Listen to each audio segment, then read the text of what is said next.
If you make your bed every morning, you will have accomplished the first task of the day. L'extrait que tu viens d'entendre à l'instant est issu du discours de l'amiral William McRaven qui est survenu lors de la remise des diplômes des étudiants de l'Université du Texas en 2014. McRaven, c'était un peu le boss final de l'armée des États-Unis. Il a participé entre autres à l'opération pour spawn kill Oussama Ben Laden, rien que ça. Il est également auteur du best-seller international Make Your Bed qui a été traduit en français par Si tu veux changer ta vie, commence par faire ton lit, titre évidemment dont je me suis inspiré pour réaliser cette vidéo. Alors, mais qu'est-ce que ça veut dire que ça c'est? Vraiment, pour réussir sa vie, il suffit de faire son Pajot? Attends, Fernand, ne va pas trop vite en besogne et laisse-moi t'expliquer ce concept ultra simple, mais pourtant d'une redoutable efficacité lorsqu'il s'agit d'arrêter d'être une larve inerte dans sa vie. Aujourd'hui, tu as certainement beaucoup d'ambition, comme beaucoup d'autres gens. Tu veux sûrement plus d'articles sur le compte de banque, un plus beau corps, une plus belle cabane, une plus belle femme ou une femme tout court. Momo, quel est ton style de meuf? Une meuf? Bref, tu cherches continuellement à améliorer ta vie. Problème, ta vie reste au point mort depuis des années. Je suis d'ailleurs frappé par cette triste réflexion à chaque fois que je remets les pieds en France une fois par an. Cela me choque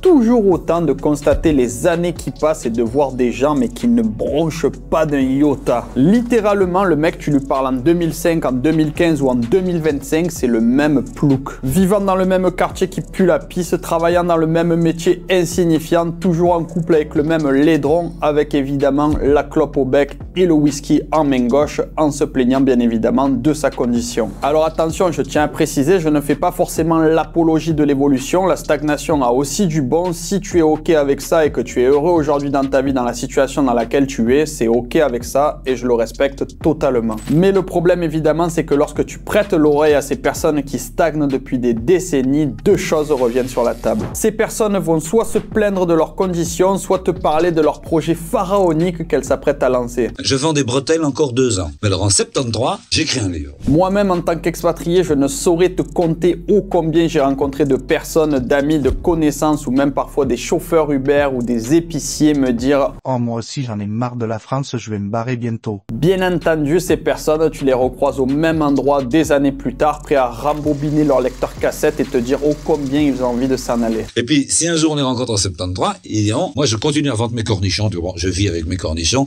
j'ai une femme, j'ai 2 enfants, ma voiture est vieille, je vends des cornichons jusqu'en 75, et en 75, j'écris un livre. Le livre étant le symbole. Je suis intimement persuadé que peu importe le moment où tu regardes cette vidéo, tu connais au minimum une personne dans ton entourage qui comporte tous les éléments que je viens de te décrire, et si ce n'est pas le cas, c'est peut-être que tu es cette personne. Mais ne t'en fais pas, tu commences à me connaître, tonton Clément, le bec dans l'eau, jamais il ne te laisse. À la toute fin de cette vidéo, tu sauras exactement pourquoi bon nombre de gens semblent bloqués dans leur vie comme Mr Freeze ou Coca-Cola ou Congelo, et surtout, je vais te fournir la clé ultime pour que tu puisses ne pas faire partie de ces gens-là. Cela tombe bien, cette clé est en fait un petit mot qui tient en 10 lettres. Ah, je te le garantis, si tu comprends bien le sens de ce mot et comment le mettre en pratique, tu vas devenir mais inarrêtable. Allez, je vais cesser de tergiverser, le mot en question, c'est la discipline. Je sais que tu as déjà entendu ce mot plusieurs fois, mais écoute bien la suite car je vais te le présenter d'une manière inédite. Regardons dans un premier temps la définition dans le dictionnaire. J'aime particulièrement celle extraite du Larousse, à savoir règle de conduite que l'on s'impose, virgule, maîtrise de soi, virgule, sens du devoir. Je répète, règle de conduite que l'on s'impose, sens du devoir. Tout est dit, rien à rajouter. Si aujourd'hui tu es au point mort dans ta vie, c'est tout simplement que tu n'as aucune discipline et aucun sens du devoir. Tu n'arrives tout simplement pas à te maîtriser et à faire les choses que tu dis vouloir faire. Je me souviendrai toute ma vie de Yann. Le poteau Yann, c'était un Québécois que j'ai rencontré durant mon année d'études à l'université Laval dans la ville de Québec au Canada. Ce gars-là, dès que tu le croisais dans l'université, c'était très bizarre à expliquer. Tu ressentais un mélange d'inspiration mais aussi de malaise. D'inspiration car le mec se levait à 5 heures tous les jours pour s'envoyer son crossfit et préparer ses plats ultra clean qu'il allait manger tout au long de la journée car évidemment il restait à la fac entre les cours pour pouvoir étudier davantage. Je me souviens comme si c'était hier l'avoir vu littéralement entre 2 cours étudier sur un coin de table tout en mangeant un poivron cru comme si c'était une banane. Mais aussi un petit sentiment de malaise car tu ne pouvais pas t'empêcher de te comparer et de te sentir inférieur à tous les étages. Le frérot faisait 1m85, blond, mâchoire d'acier avec le physique de Chris Hemsworth dans Thor 1 et en plus c'était un des meilleurs étudiants d'une cohorte de 300. À côté de ça, il y avait moi qui traînais mon 1m74 et mon 80 kg stylo pas sec et qui mangeait des cookies entre les cours dans lesquels j'avais évidemment les pires notes. Alors quelle est la différence majeure qu'il y avait entre le gigachad Yann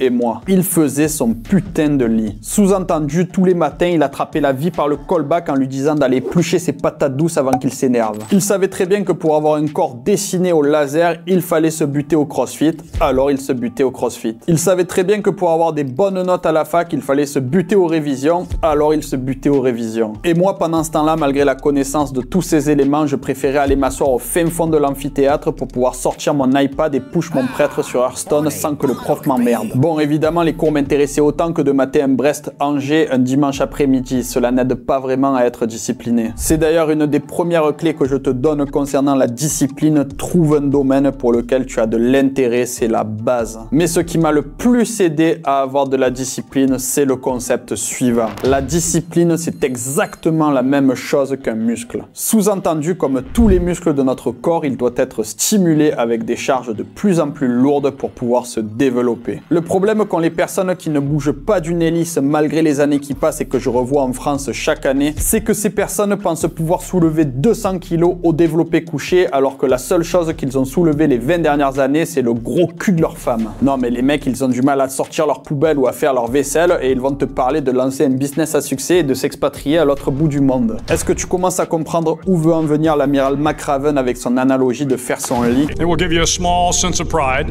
and it will encourage you to do another task, and another, and another. And by the end of the day, that one task completed will have turned into many tasks completed. Making your bed will also reinforce the fact that the little things in life matter. If you can't do the little things right, you'll never be able to do the big things right. Évidemment, la seule action de faire ton lit ne changera pas ta vie. Mais cette action t'encouragera dès le réveil à faire preuve de discipline dans ta vie. Tu mettras dès ton réveil toutes les chances de ton côté d'enchaîner avec des choses productives comme prendre soin de toi, faire des étirements, t'envoyer une séance de sport, bien t'alimenter, travailler sur un projet qui a du sens pour toi, bref, tout ce qu'il faut pour pouvoir changer ta vie. Mais si aujourd'hui tu considères manquer de discipline, il faut vraiment que tu comprennes qu'il faut que tu y ailles étape par étape. Je t'en ai parlé à plusieurs reprises, mais c'est comme les parieurs qui m'écrivent en me disant vouloir être gagnant alors qu'ils n'ont même pas la discipline pour faire un putain de bilan sur un logiciel de gestion et d'inscrire chacun de leurs paris. Tu crois vraiment que tu peux être gagnant là où 99% des gens échouent si tu n'as pas la discipline de base de simplement prendre un logiciel et de rentrer tes paris à l'intérieur? Et ce n'est qu'un exemple, mais parmi tant d'autres. Alors écoute-moi bien mon jeune déter, la motivation et la détermination à démarrer quelque chose, c'est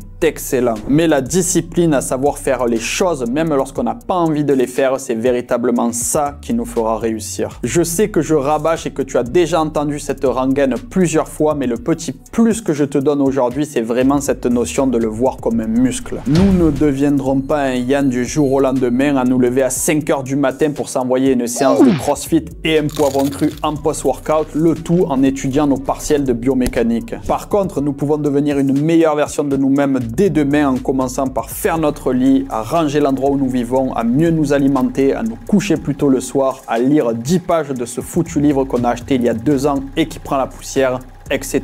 Car je vais être franc avec toi comme à mon habitude, tu ne peux pas espérer abattre un arbre si tu n'es pas capable d'abord d'arracher les mauvaises herbes. À méditer. Commence donc tout de suite par avoir la discipline de me lâcher un énorme pouce bleu et de t'abonner si tu as apprécié cette nouvelle masterclass et n'hésite pas à me dire dans les commentaires ce sur quoi tu aimerais avoir plus de discipline dans ta vie. En parlant de ça, voici une discipline killer que tu ferais mieux d'arrêter au plus vite, à savoir les jeux d'argent. Je te donne 2 astuces pour les arrêter définitivement dans cette vidéo. C'était Clément qui veut ton bien et celui de tes finances. Force à toi et n'oublie jamais que... If you want to change the world, start off by making your bed.